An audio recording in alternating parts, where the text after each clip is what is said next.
हर किसी का अपना एक लक्ष्य होता है कि उसे जीवन में क्या करना है और क्या बनना है, लेकिन जैसा आप बनना चाहते हैं वैसा नहीं बन पाते हैं। क्या आप इसका कारण जानते हैं? जीवन में हर व्यक्ति सफल बनना चाहता है, लेकिन सफल बनने के लिए आपको अच्छे विचारों को अपनाने की जरूरत है। गौतम बुद्ध के उपदेशों से आपके जीवन में सकारात्मक बदलाव आते हैं और इससे आपका जीवन बदल जाता है। यही कारण है कि बुद्ध के विचारों को सुखी जीवन का सूत्र कहा जाता है। सफल बनने के लिए हर व्यक्ति का अपना एक लक्ष्य पहले से ही निर्धारित होता है और वह उसी के अनुरूप काम करता है। लेकिन कई बार ऐसा होता है कि आप जो बनना चाहते हैं वैसा नहीं बन पाते हैं। कुछ लोग इसे लेकर यह मान लेते हैं कि शायद उनकी किस्मत में ही यही लिखा होगा, तो वहीं कुछ लोग अपनी किस्मत को खराब कहने लगते हैं और कुछ लोग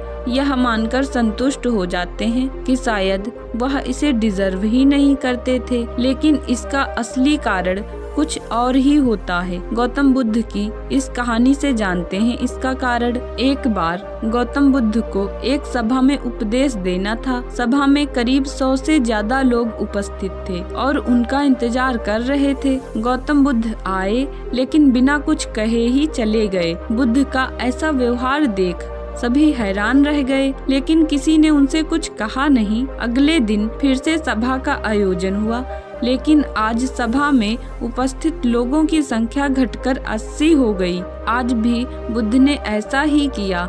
वे सभा में आए लेकिन बिना कुछ बोले चले गए। आज भी लोग हैरान हुए, लेकिन बुद्ध से किसी ने कुछ नहीं कहा। अगले दिन फिर से सभा का आयोजन हुआ और लोगों की संख्या घटकर 50 हो गई। बुद्ध फिर से सभा में आए और बिना कुछ बोले ही चले गए। अगले दिन फिर से सभा का आयोजन हुआ और इस बार लोगों की संख्या केवल 30 थी।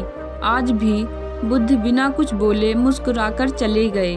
वहाँ के लोग सोच रहे थे कि जब बुद्ध को कुछ बोलना नहीं तो बार बार सभा का आयोजन क्यों हो रहा है। वहाँ के लोग सोच रहे थे कि आखिर जब बुद्ध को कुछ कहना नहीं है तो बार बार सभा का आयोजन क्यों हो रहा है।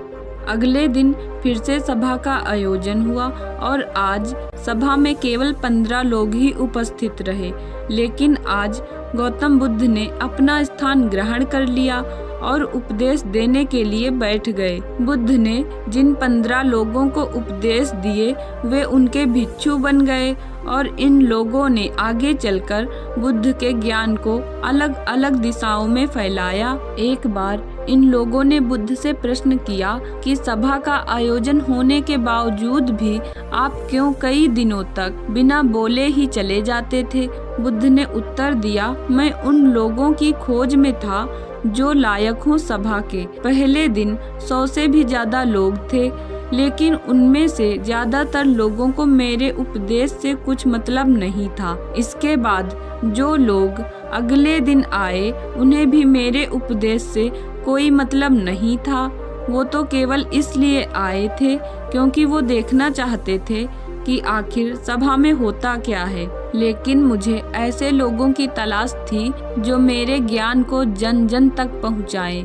मैं कई दिनों तक इसलिए बिना बोले चला गया क्योंकि मैं यह देखना चाहता था कि आखिर वो कौन लोग हैं जो सच में मेरे उपदेशों को सुनना चाहते हैं और जिन्हें वास्तव में ज्ञान पाने की प्यास थी। ऐसे लोग ही रोज आए। गौतम बुद्ध कहते हैं कि जिनके भीतर धैर्य था उन्हें मुक्ति का मार्ग मिला और जो लोग जल्दबाजी में थे वो आज घर पर बैठे हुए हैं। बुद्ध कहते हैं कि जिन लोगों में धैर्य का गुण होता है वे जीवन में कुछ भी पा सकते हैं, फिर चाहे आपका लक्ष्य कुछ भी हो। बिना धैर्य के कोई भी सफलता के लक्ष्य तक नहीं पहुंच सकता। आज भाग दौड़ भरी जिंदगी में लोगों में धैर्य नहीं है। सभी में जल्दबाजी और शीघ्र अतिशीघ्र किसी कार्य को करने की होड़ मची है। लेकिन गौतम बुद्ध बताते हैं कि अपने भीतर धैर्य को कैसे बढ़ाएं। बुद्ध कहते हैं कि निरंतर अभ्यास से हम अपने भीतर के धैर्य को बढ़ा सकते हैं। यानी आप जो भी बनना चाहते हैं उसके लिए धैर्य की आवश्यकता है। तो दोस्तों, आपको महात्मा गौतम बुद्ध की यह कहानी पसंद आई हो तो वीडियो को लाइक करें, चैनल को सब्सक्राइब करें और मिलते हैं नेक्स्ट वीडियो में। जय हिंद, जय भारत।